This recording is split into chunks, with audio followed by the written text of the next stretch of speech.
as you generate the license, you're basically building an econometric model of innovation within the enterprise. And then different ways to securitize it, move to IP holding companies, all the different things that you want to do.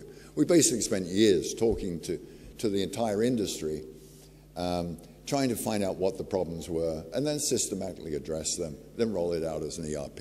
I see my time's up, so I've got 2 more slides to go. Any organization or individual can use this to build their own white label innovation ecosystem. That's the idea.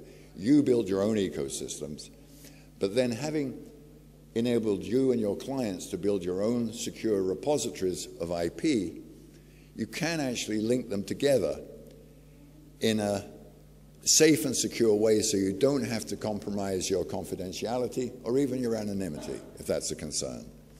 And in this way, we're able to move towards the creative creativity that academic research has shown is the most effective way to move innovation forward. Creative people working together are far more effective than all of us working alone.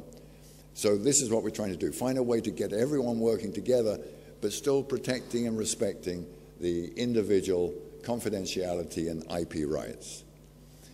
So that's basically a short overview, and I had to say, and this is a quote from one of my favorite poets, between the idea and the reality falls the shadow, and it's the shadow we're trying to get rid of. Okay, thank you.